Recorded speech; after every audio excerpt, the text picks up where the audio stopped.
And people say, oh, you're so brave. And I was like, oh, this is the smart thing to do. I feel comfortable at home. Why walk into the lion's den? Because that's how that was my perception of why go into the lion's den when I can stay. And then I got to take my troops with me. I got to bring my, like I'll just stay here and just, we'll take care of it here. And it worked out really well. And I a midwife for every mother.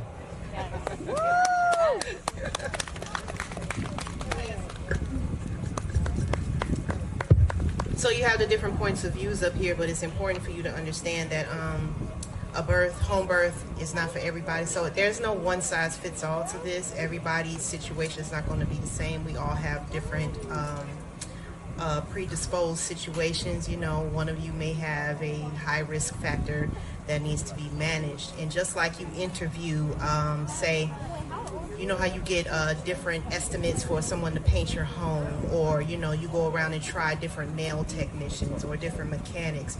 You kind of got to do the same for this. So if you know that you are going to be in a non-home environment to birth, because let's be clear, there are a lot of professionals of color who buy into institutionalized medicine.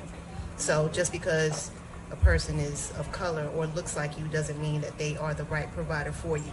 You have to ask the right questions. You have to interview. You have to shop around. Just like your provider is chosen for you, you know that you can choose your own provider. I don't want this provider.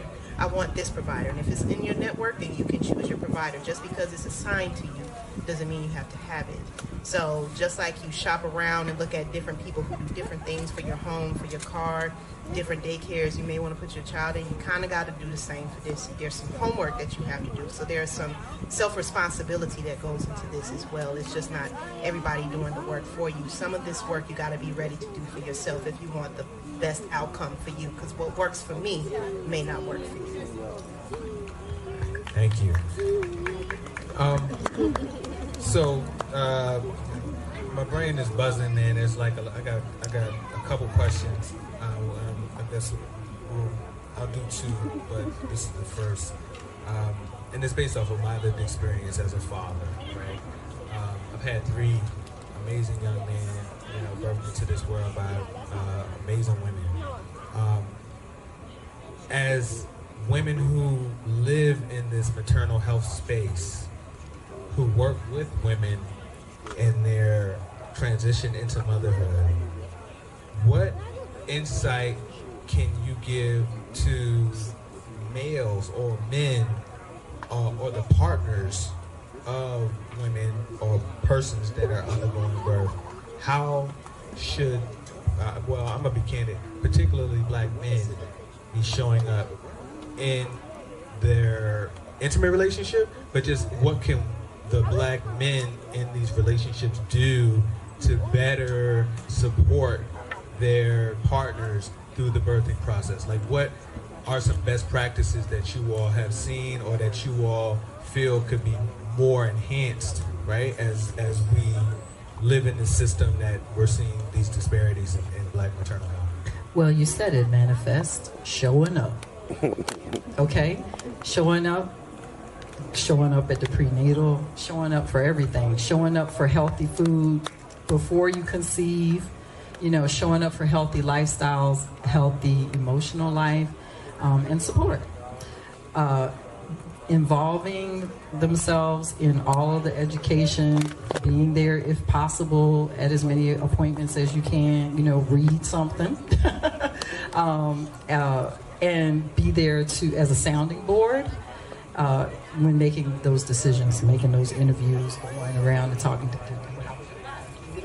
That person, So, hey, if it don't feel good, let's step, and empowering, their partner in that way.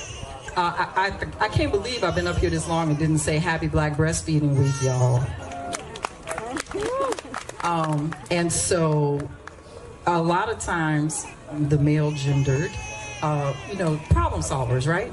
So sometimes in the middle of the night, breastfeeding might not be going really well. So this is the role of the dad. Do not say, I can fix this, let me run down to the Walgreens or the CVS and come back with a can of something. No. So please don't do that. to say, you know, baby, I'm so proud of you for doing this. I'm here with you. What can I do? Can I bring you something to drink? Can I bring you a cool cloth or a warm cloth or, you know, a foot bath?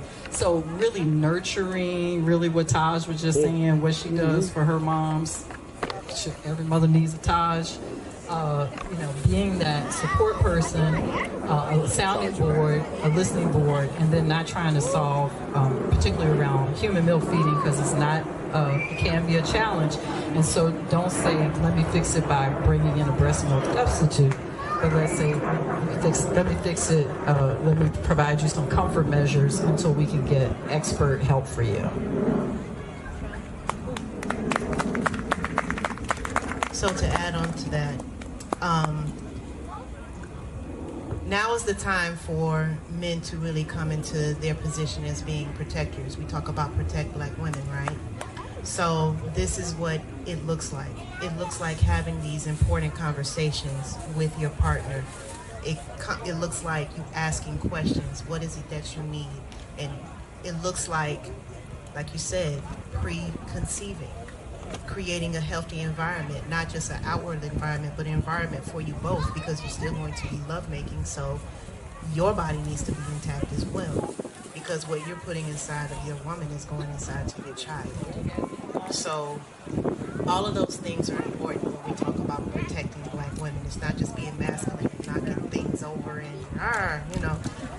Now is the time for the man to be the actual protector, or the spouse or the partner or whatever the non-birthing person is.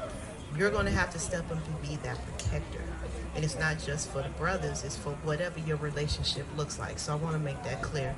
So whoever is the non-birthing person, because the birthing person is going to be tired, they're going to be busy, they're going to be working on themselves inwardly, making sure that their environment is right for giving birth. Now is the time for the non-birthing person to be the protector, to step up and ask the questions. You need to be working together, sitting down, writing things down. What questions would you like to ask? Or what questions would you like to ask? You need to go in there with a list. You need to go in there with your concerns as you shop around and as you interview different people. Now is the time for the non-birthing person to really be hands-on and protect their partner slash spouse, or, you know, may not be a partner or spouse, could be a mama and a daughter. You know, whoever the non-birthing person is at the time needs to step up and be the protector and ask the right questions and provide the right environments, because birthing person is going to be busy. Birthing person is going to be in pain. Birthing person is just going to be inundated with what they got going on inside the womb. So when we talk about protecting Black women, that is what we're talking about. We're not just talking about going out and slapping somebody. We're talking about really stepping up and making sure that the environment that our birthing person is going into has what they need. That is what protecting Black women is. I want to add, I want to start with I love Black men. Okay, let's just start there. So this is not a man-hating comment, okay? But we have to understand that most women experience things like domestic violence for the first time in pregnancy, okay? So what can men do? Yes, it's a very stressful time. It's a very stressful time. Is work on yourself. Work on yourself so that you don't become that statistic, because it's real. It's very real in our communities. The other thing I want to share is, if I had $1 for every time a woman approached me and said, I want a home birth, or I want to birth at a birth center, or I want to hire a doula, but my partner, he's not into that. He wants to be the one that's there for me, or he doesn't think a hospital, he doesn't think a home is safe. Guess what? It's not his birth, men. It's not your birth. It's not your experience. So you have to kind of learn how to be in that support role. So right, as men, they're taught to be that leader and to have that alpha energy and to be the protector and to have a plan. But birth is not predictable. Yes, there's a lot of variability, and it's not your thing. Women used to birth collectively in a tribe with support that was extensive. We've lost that.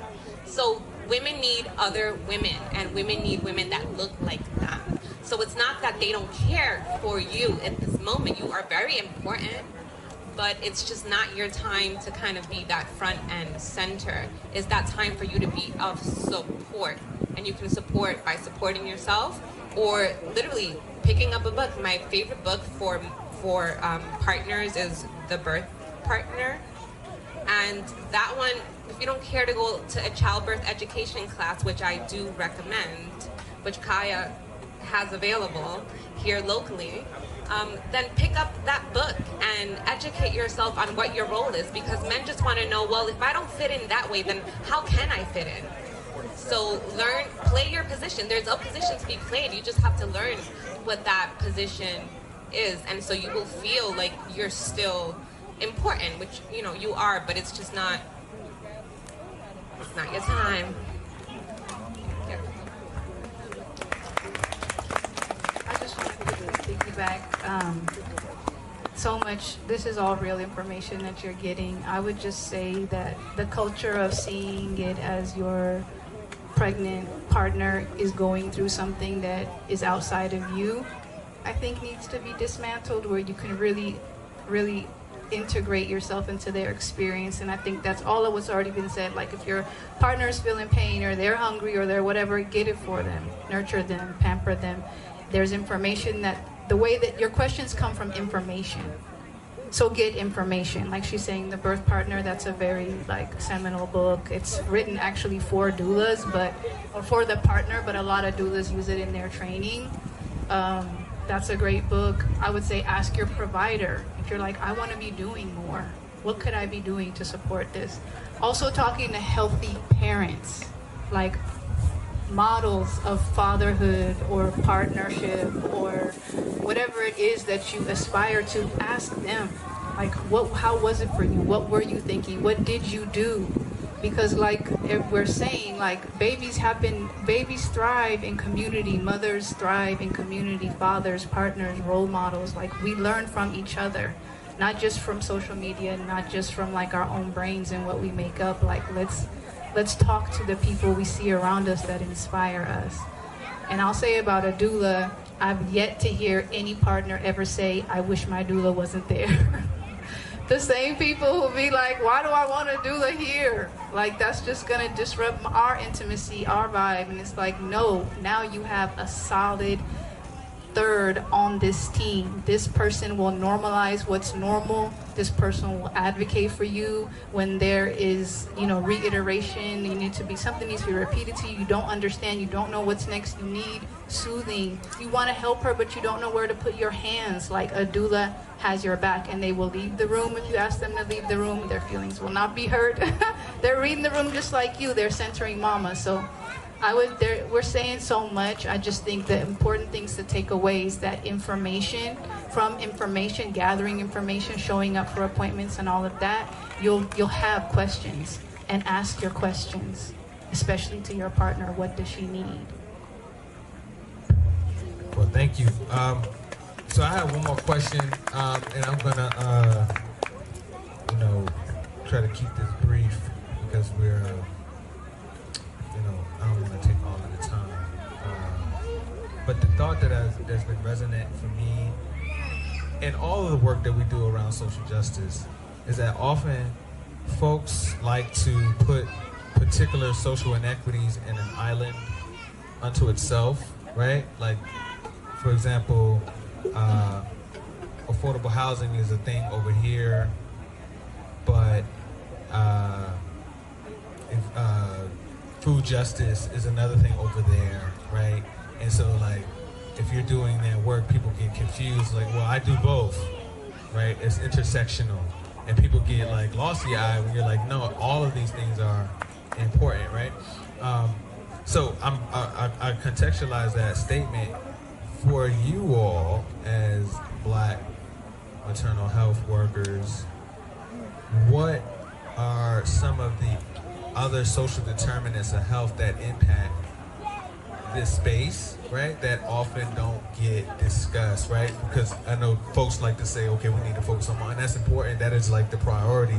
But what are some of the other things that are circling around mom that we don't get an opportunity to really discourse about? I'd like to start off that one off. first of all, human milk in the food movement, human milk is the first food. So it's absolutely centered, the base, the bottom, in the center of food justice. And talk and the workplace, because we know that the vast majority of women of color are full-time workers outside of their homes, and their full-time work inside the home. Hello, it's back. Not having the time that's needed for your body to recover, much less.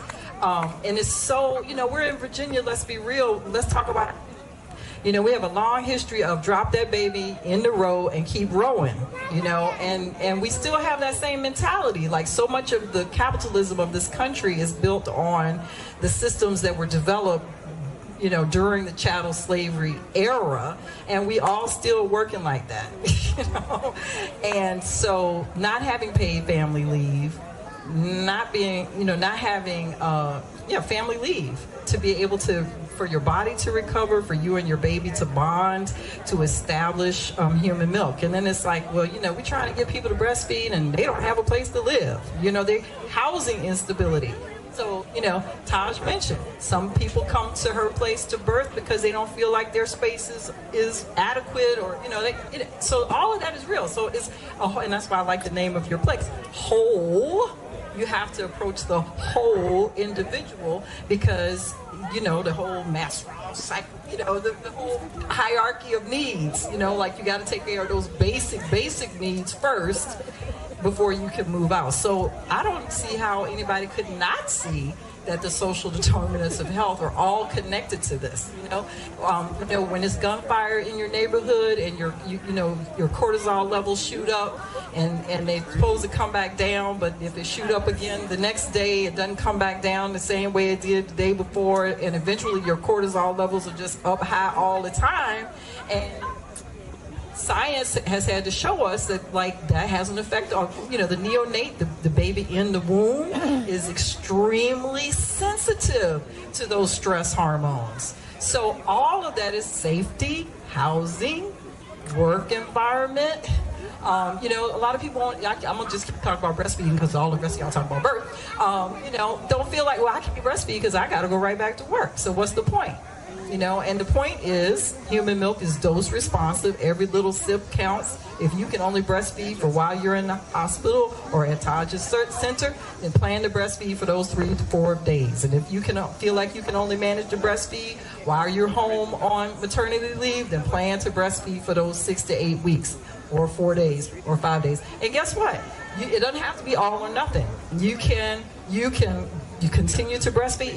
If you give your milk once a day, I call it vitamin nursing, and your body will respond. If that's all you can get your vitamins in, give your baby those vitamins. If you work in 2 jobs and you really only get to spend 4 or 5 hours with your baby, put your baby beside you and provide, give him the vitamins from your body, because I call it double D pharmacy. The double D pharmacy is always at work. And before mom even knows that she's been exposed to any kind of virus, the body kicks into gear and starts making the medicine for real, y'all. For real. I was talking to somebody the other day, they were like, yeah, I didn't know I was getting sick, but my milk changed color. Now, if you're expressing your milk by hand or with the pump, you'll see those changes. And she's like, my milk changed color. And then, 3 days later, I was sick, but I knew my baby was protected. Relactation. Could everybody just say that with me? 1, 2, 3. Relactation. Relactation. Okay, relactation. I'm sorry. Okay, I'm finished. Relactation. Even if you don't start off breastfeeding, or even if you breastfed for those 6 weeks until you had to go back to work, and then, God bless the people in Southwest Virginia, a flood comes, and you are trapped in your house for who knows how long, put the baby to the breast. Keep putting the baby to the breast. Your body will respond. The younger your baby is, the faster it will respond. But even if you didn't breastfeed at all, 15 years, 17 years, yes, 17 years, Katrina on Monday. I will never forget August the 29th. Oop, my trauma coming up here.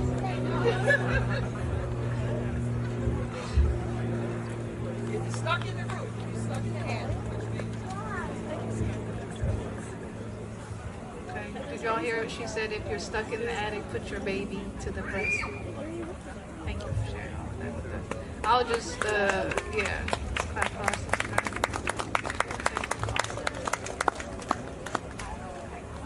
I have twins. My first babies were twins, and I'll attest to what she's saying where the milk changes, because I literally would see that, like when 2 times, one got sick and the other was well, one got sick, the other was well, and I would see the change in my breast milk. More colostrum for my sick baby, more fat for my growing baby. So that's a real thing. I also just wanted to quickly say with introducing your baby, giving your baby whatever milk you can, initially you really are setting that baby's microbiome, and I don't know if, how many people are familiar with that term, but it's really about the biodiversity of our GI tracts, and that's the beginning and end of us all. Like our digestive systems are our immunity. It's the way that we digest everything afterwards. So even if you think you're going to give your baby formula or things may change down the road, you are sealing that baby's whole GI tract with all the diversity flora of a microbiome that is healthy, that is well, that is uniquely catered to your child. Your child, what they need, their vitamins, their minerals, the fat content, all of it. So I just wanted to hype up the breastfeeding, not just birth this time. Yeah, you're welcome.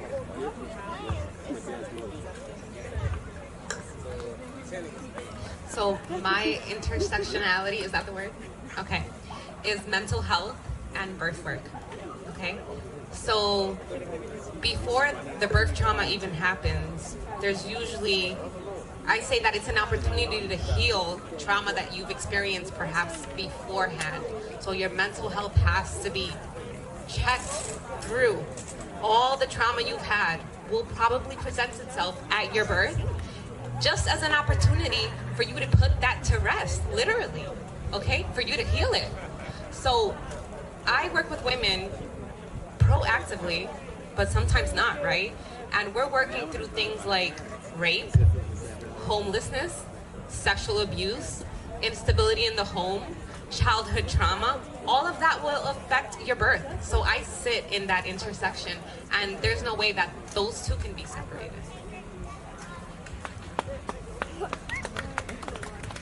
So it's okay. I noticed something while I was talking earlier. I saw some eyebrows go up and saw some frowns. And we'll just go ahead and address the elephant in the room, okay? Because this is 2022. Let me face y'all. So for me as a birth worker, in addition to all of the things that we just talked about that intersect and that matter when we talk about birth work, we talk about home justice, we talk about food justice, environmental justice, gun laws, all of that stuff. All of that matters, right? But what I have noticed as a birth worker is that there is a new concern that is coming up, and that's with people who do not identify as female and women getting pregnant and giving birth. What I have noticed, first of all, it doesn't matter what I believe. What I believe is for me.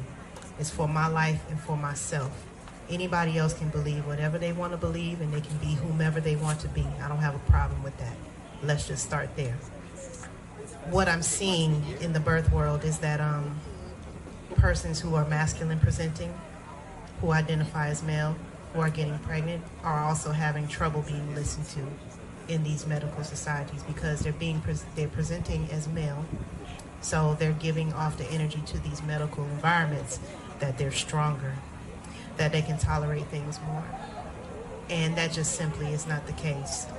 Some things don't change. We can change a lot of other things, but some things that don't change, and that's the process of birth. There is a growth that happens inside. There is a growth that happens at the uterus. There's a growth that happens at the outside of the vagina. It's all the same. That part of it doesn't change, which means the way it impacts us is the same. We're still going to have these pains. We still need to be listened to. We're still going to have some medical concerns that need to be addressed. We still need partners and people who love us in our circle who can advocate for us. And while when we talk about birth, we hate to talk about advocacy, but the reality is advocacy is needed when we're doing this outside of the home. So when I just said earlier that everybody's birth is not the same, right? So we're all going to have different needs, but some of our needs are the same, and we need people who are going to have the courage to speak up and stand up on our behalf when we have to go outside of our familial spaces, when we have to go inside the medical space because we have a predisposed condition, when we have a condition that needs to be managed by medicine. This is not a medicine dissing panel. Medicine has its place. That's why it develops. That's why we encourage our grandparents to take their medications. It has its place. But what also has its place is the advocacy and the support that we all will need. So it doesn't matter how we identify ourselves. Some things about birth remain the same. And that is a whole nother fight within itself, because we're still talking about people of color not being listened to, no matter what gender they identify with, no matter what sexuality they identify with. We still have some basic needs that need to be addressed. And I just want to speak from that as a birth worker. While we intersect all of these other things, we have some new concerns that we need to address, some things that we have to change our minds to, some things that we have to adapt to. And for those out there who are currently aspiring to be in the birth work world, who are trying to get to a place of where a lot of us are, you have to understand that it's just like customer service when you go in the store. When you go in the Kroger, you can't be like, man, I'm not finna sell you these groceries. You like grapes. I don't like grapes. Grapes are whack. Grapes are too sweet. They raise your sugar. Like, nobody asked you all that. Give me these grapes, right? So it's the same concept. It's the same concept. And I encourage anybody who's thinking about getting into any type of work, period. These are things that you have to understand. You have to check your bias at the door. You have to check your bias. Otherwise, this work is not for you. Okay? This work is not for you. And that's okay. We need people at Wawa's to check people out. Because I like Wawa's when I come up here. You know what I'm saying? I need a nice smile at the cashier. But in all seriousness, if you plan on getting into any type of community work, it doesn't, because all of this is community work, right? It all intersects. From birth justice to home justice, it all intersects. And what I just want to encourage you all to do is to check your bias at the door. This work is for the people, and it doesn't just mean the people who look like you or agree with you or share the same spirituality as you. It's for the people. If you is a people, it is for you.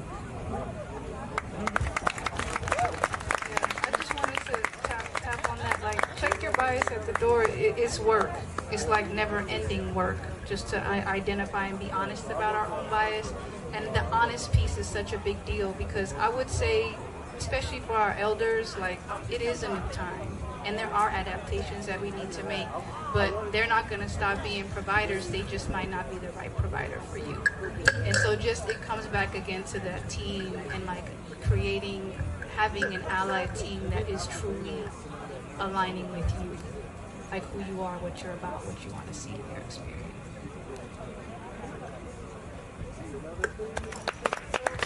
All right. So that was my final question. I just want to leave space for closing thoughts. If there's anything that you want to share about how people can get in contact with you, how people can stay connected with the work that you do, like, let's do that, and then share some final thoughts, I guess, or at least in the interlude thoughts, right? These are my finals. Yeah, more thoughts. I am on Instagram at Royal Mothering, at royalmothering.com, and at royalmothering@gmail.com. That's how you can find me. And yeah, my last thoughts are that to remind you that birth is sacred, birth is the return of an ancestor, birth is spiritual, birth can happen undisturbed in a natural physiological way. Your body is made for it. And if you haven't had the opportunity to do that, like I didn't have the opportunity to do that, that does not mean that you won't know a friend or a sister or a cousin. Pass on what you learned here today to them. Thank you. But don't pass your trauma. Don't tell your scariest story to a mama who's pregnant, about to be pregnant. Don't do that. Yeah, don't do that. Resist. Yeah. It's been wonderful to be here. I'm not on social media, or not properly, but I am the co-founder of National Black Midwife, which is Nicole Deggins does that. It actually is a directory for the midwives and doulas who have signed up on it, so you can look up by state, like who's around you, because sometimes we don't even know the folks that are in our own areas. So I will plug. I'm at VCU right now and doing VBACs all the time, holding down, like, it's a true midwifery practice. We're not just like pretending to be a birth center, to have a birth center with all these rules where you're always ruling out. It's just, if you're committed to being in this process and you want support, then I'm gonna ride for you. And so come see me, especially if there's any additional risk factor that risks you out. I had a home birth. I love home birth. And there's so many ways to birth a baby. But if your team needs to be in the hospital and you are here, come find me. Okay, VCU Midwives. And lastly, I just want to say that I have been saying no to everything. I told Kaya, like, my father, may he rest in power, transitioned. It'll be his 40th day, and in my culture, the 40th day is where we really honor that day. And so this opportunity came, and I know that he likes for me to be out and to be talking, and so I'm here to honor him. Thank you. My final thought is something that we didn't mention in that holistic approach to improving the health of our community is environmental justice. And, love the Mother Earth, because as far as we know at this point, this is the only human life-sustaining planet that we have access to.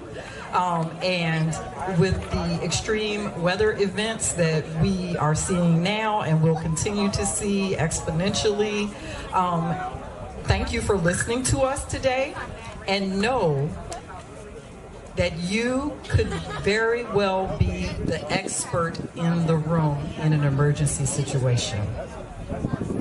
Please stand up and take on that responsibility. And remember what we've said today, and perhaps you will be inspired to learn more. But you may be the only one in the room that knows anything. But you can't catch a baby on it. If she feel like she got a poop, it might be the baby coming. Oh, just put the baby on the titty. If there's nothing else to give the baby, put the baby on the titty. Oh, is there, the lady down the street just had a baby. Maybe she's breastfeeding. Maybe we can take this baby over to this baby. So you got to think outside the box in emergency situations, and we will be seeing more and more of those. Thank you. I don't have social media. But I do want to let you know that the Virginia Department of Health, if you just Google VDH and breastfeeding, you will see a lot of resources there. One is a guide to relactation, because that's your new word of the day, relactation. And there's a number of resources there, and you can find me and through the health department as well. But there are resources there that I would like you all to look at, read, absorb, and share. First of all, giving honor to your father. Thank you for sharing space with us on this sacred day. Doing the work of your father, honoring your ancestors, and I want to acknowledge you for that. And so thank you for sharing space with us on this sacred day. Speaking of which, being that this is RBA's Black Breastfeeding Week, on October 16th, 2023, I will be at 23 years of wet nursing, giving to milk banks, all that stuff. I'm 44 years old. And on my oldest son's 23rd birthday, I will be concluding that service. I will be closing up the shop.